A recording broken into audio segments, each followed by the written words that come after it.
Wuling Alves. Wuling tuh memang punya sejarah yang sangat identik sama harga-harga miring yang bikin ngerusak pasaran. Nah, salah satunya adalah Wuling Alves ini. Jadi kalau misalnya kalian punya duit pas-pasan untuk pengen punya sebuah compact SUV, mungkin ini bisa jadi pertimbangan. Karena harganya 200 jutaan. Serius, ini tidak bercanda ya. 209 juta yang paling murah, terus ada 250 juta yang tipe tengahnya, dan paling mahal yang sekarang bakal kita bahas, ini 295 jutaan. Ini tetap masih di bawah 300 juta yang menurut gua sangat-sangat affordable lah ya. Makanya kita bakal cari tahu dapat apa aja sih dari mobil yang katanya murah ini yang bikin merusak pasaran compact SUV. Oke, tonton terus videonya, jangan lupa like dan subscribe.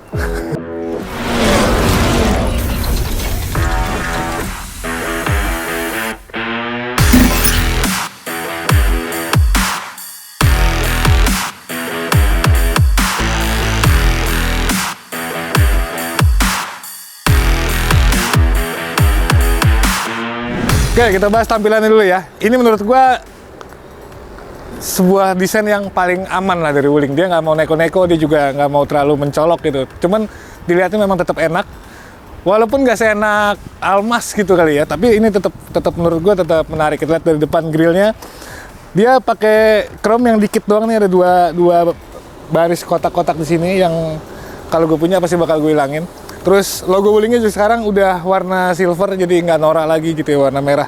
Ini jadi lebih oke. Di bagian bawahnya juga tetap ada alis chrome. Ya, harusnya nggak ada juga nggak apa-apa lah gitu, tapi ya udah. Terus ini udah pakai LED DRL, lampunya juga dia udah semuanya udah LED dan proyektor juga. Terus ini sama, ini juga masih halogen tapi itu. Oke, di bagian sampingnya kita bisa lihat dia pakai pelek 16 inci yang desain peleknya juga ini ternyata biasa aja sih menurut gue ya. Tapi ya oke lah, kekinian dual tone. Terus di sini ada over fendernya, spionnya juga udah pakai lampu sen walaupun dia belum ada kamera 360-nya ya. Ada aksen chrome lagi di bagian bawahnya. Jadi karena ini mobil murah, dia harus banyakin chrome supaya lebih kelihatan mahal gitu. Terus ini ada roof railnya, di sini juga dibikin blackout. Lagi-lagi ada chrome sini, dan ini ada tombol buat bukanya, jadi tinggal gini doang, nggak perlu pakai kunci. Oke, di belakang juga dia sebenarnya relatif simple, gue suka, jadi nggak terlalu neko-neko. Banyak lekukan-lekukan di sini juga kayak ada tambahan kayak gitu yang bikin jadi lebih variatif lah gini. Ada high mount stop lamp, dia tapi belum ada defogger walaupun udah ada wipernya. Di sini ada logo Alves-nya, terus bumpernya juga sama. Di sini ada aksen chrome untuk bikin tadi tampilannya jadi berasa lebih mahal gitu ya. Nah, sekarang kita lihat di dalamnya tuh kayak apa. Ayo. Oke, sekarang di dalam kabinnya, gue dari dalam kabinnya ini cukup lumayan. Tadi maksud gue ini memang ada beberapa usaha dari Wuling untuk membuat si Alves ini tampak jadi lebih berkelas lah gitu ya. Misalnya kayak ini nih, jahitan-jahitannya ini beneran, terus dia soft touch ya di bagian dashboardnya.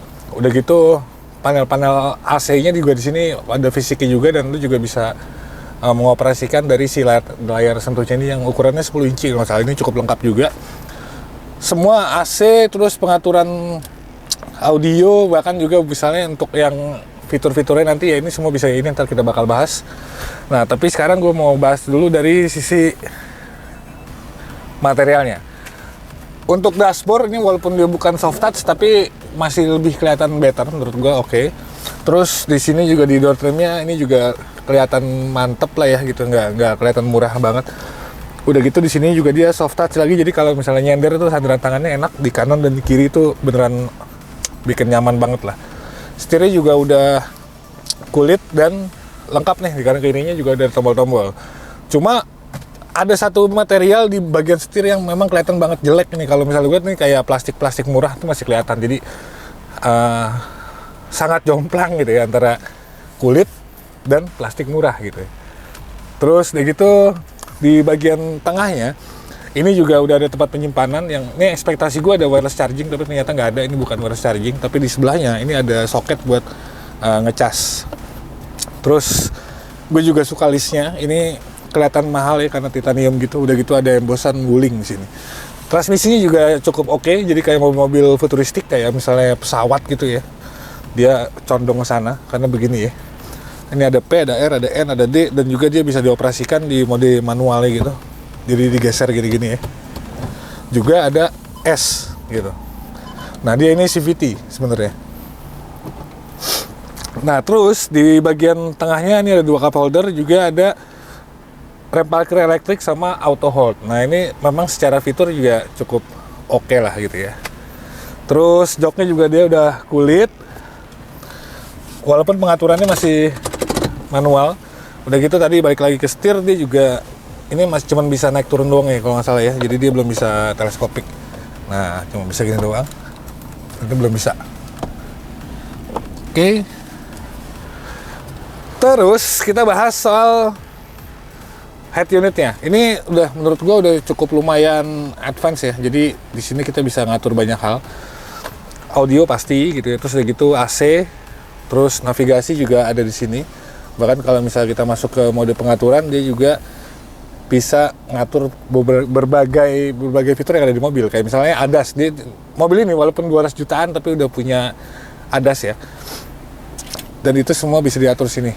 Dari ADAS, dari jendela, dari pintu, dari lampu, itu semuanya bisa diatur. Ya, jadi semuanya itu bisa dioperasikan di head unit ini. Dan bahkan kalau misalnya lo malas untuk mencet-mencet, kita bisa tinggal ngomong aja. Halo Wuling. Halo. Buka sunroof. Oke, membuka sunroof. Langsung kebuka cuy.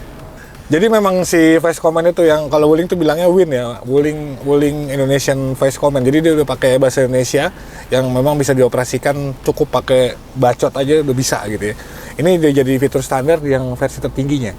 Terus udah gitu juga dia ada ADAS. Jadi pertama itu yang paling berfaedah yang ketika gue coba itu adaptive cruise control. Jadi lo juga saat lagi macet atau lagi jalannya tersendat gitu, kita udah nggak perlu gas rem tuh, karena si adaptive cruise control itu bakal menyesuaikan kecepatan dari kendaraan di depan, bahkan sampai berhenti pun itu bisa gitu ya. Itu oke banget. Terus udah gitu dia juga bisa dioperasikan pakai handphone. Nih kalau nggak salah sini ada handphone nih. Nah jadi ada Wuling app, dia berfungsi sebagai remote. Lo bisa nyalain mesin, bisa nyalain AC gitu, bisa matiin, bisa ngunci segala macam.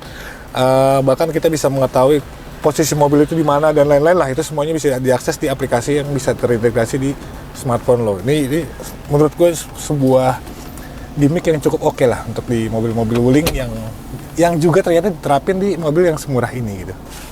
Gitulah kira-kira. Oke, semua tampilannya udah, harganya juga lo udah tahu gitu. Fitur-fiturnya juga udah tahu banyak banget gitu ya. Tapi ya namanya mobil kan harus disetirin gitu. Nah, gimana rasanya ketika disetirin? Dia pakai mesin 1500 cc non turbo. Jadi memang ekspektasi gue dari awal, ini mobil pasti bakalan lemot gitu atau kurang bertenaga lah gitu ya. Karena dia 1500 udah gitu tanpa turbo tadi.